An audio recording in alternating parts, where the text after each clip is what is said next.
ہمیں لوگوں کی زندگیاں اجیرن ہو گئی ہیں، زندہ درگور ہو گئے ہیں اگر انہیں جینے کا موقع نہ دیا تو پھر کون سی معیشت، کون سی ریاست، کون سی سیاست، کون سی جمہوریت اور پھر کون سا ملک؟ اسپیکر صاحب، پوری دنیا ٹیکس فری رجیم پہ جا رہی ہے، پوری دنیا ٹیکسوں عام مڈل کلاس پر، ایک غریب آدمی پر، ایک تنخواہ دار طبقے پر ٹیکس کی شرح کو کم کیا جاتا ہے۔ اور ٹیکس وصول کہاں سے کیا جاتا ہے؟ جو آپ کے براہ راست آمدنی کے ذرائع ہیں وہاں پر ٹیکس لگایا جاتا ہے۔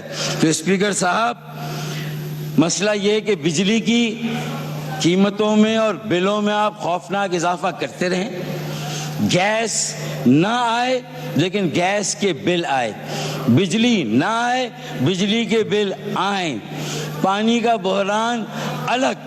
روزانہ میری بہنوں، میری بیٹیوں کو پاکستان کے تقریباً مڈل کلاس اور لوور کلاس طبقے سے تعلق رکھنے والے کو آئے دن تنگ کرتا ہے۔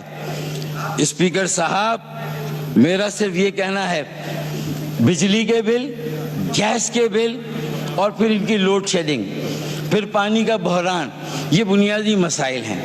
مہنگائی، بے روزگاری، یہ پاکستان کے عوام کے بنیادی مسائل ہیں۔ جو کاسٹ پرائس انڈیکس ہے، جو مہنگائی کی شرح ہے، وہ 20 سے 40% ہے۔ جو ان امپلائمنٹ کی شرح ہے وہ بھی تقریباً 15% ہے۔ آپ کی بڑی بڑی ملیں بند ہو رہی ہیں، آپ کا کیپٹل فلائی کر رہا ہے، یہاں سے سرمایہ جا رہا ہے، چاہے 2022 سے پہلے کا سرمایہ گیا ہو یا 2022 کے بعد سرمایہ گیا ہو۔ 12 لاکھ نوجوان ہمارا یہ برین ڈرین ہوا ہے جو پاکستان چھوڑ کر اب دوسرے ممالک میں جا کر چھوٹی جابز کر کے، بلو کالر جابز کر کے کسی طرح گزارا کر رہے ہیں، کیونکہ وہ کم از کم ان کی عزت نفس کو پروٹیکٹ کرتا ہے۔ یہاں عام آدمی کی عزت نفس کو روزانہ کچوکے لگائے جاتے ہیں۔ اسپیکر صاحب، مہنگائی، بے روزگاری کا افریت اگر اسے قابو میں نہ کیا گیا، اس کے جن کو واپس بوتل میں بند نہ کیا گیا، کوئی 60 لاکھ لوگ ایک سال میں صرف بے روزگار ہوئے ہیں۔ 2.5 کروڑ لوگ خط غربت سے نیچے گئے ہیں گزشتہ 2 یا 3 سالوں کے اندر۔ میرا یہ کہنا ہے اسپیکر صاحب کہ ہمیں فوری طور پر اس بجٹ میں تیل، گیس، بجلی اور یہاں تک کہ پانی کے بلوں میں کمی کرنی ہوگی، اور یہ اس طرح ہوگا کہ جو ان اشیاء پر سیلز ٹیکس ہے اس میں کمی کریں۔ جو سیلز ٹیکس تیل یا پیٹرول پر لگتا ہے 17% کا، جب اسی تیل سے بجلی بنتی ہے تو اس پر 17%، 18% کا اور ٹیکس ہے۔ یہ ڈبل ٹیکسیشن ہے جو لوگوں سے وصول کیا جاتا ہے۔ پیٹرولیم ڈیولپمنٹ لیوی بھتہ ٹیکس ہے۔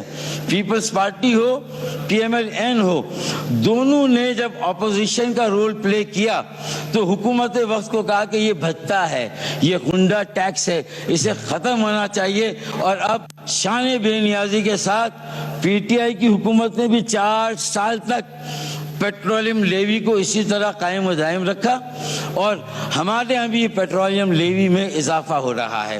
یہ 60 روپے تھی، اب اس میں اضافہ کر کے 80 روپے کیا جا رہا ہے، 33% کا اضافہ، 20 روپے کا اس میں مزید اس سال اضافہ کیا جا رہا ہے۔ میں صرف آپ سے یہ کہوں گا اسپیکر صاحب کہ اب ہمیں لوگوں کی زندگیاں اجیرن ہو گئی ہیں، زندہ درگور ہو گئے ہیں اگر انہیں جینے کا موقع نہ دیا تو پھر کون سی معیشت، کون سی ریاست، کون سی سیاست، کون سی جمہوریت اور پھر کون سا ملک؟ اسپیکر صاحب، 3 طرح کے آؤٹ کم ہیں۔ یہ جو مسائل ہیں، دیکھیں میں نے علامتیں بتائیں، گیس، بجلی، تیل، پانی، اور یہ علامتیں ہیں۔ اب ان کے پیچھے کیا آپ کی گروتھ ریٹ کیا ہے؟ 2.4% آپ کی گروتھ ریٹ ہے. فسکل ڈیفیسٹ 8 یا 9% آپ کا فسکل ڈیفیسٹ. آپ کی آمدنی اور اخراجات میں توازن نہیں ہے. پھر آپ کا ٹریڈ ڈیفیسٹ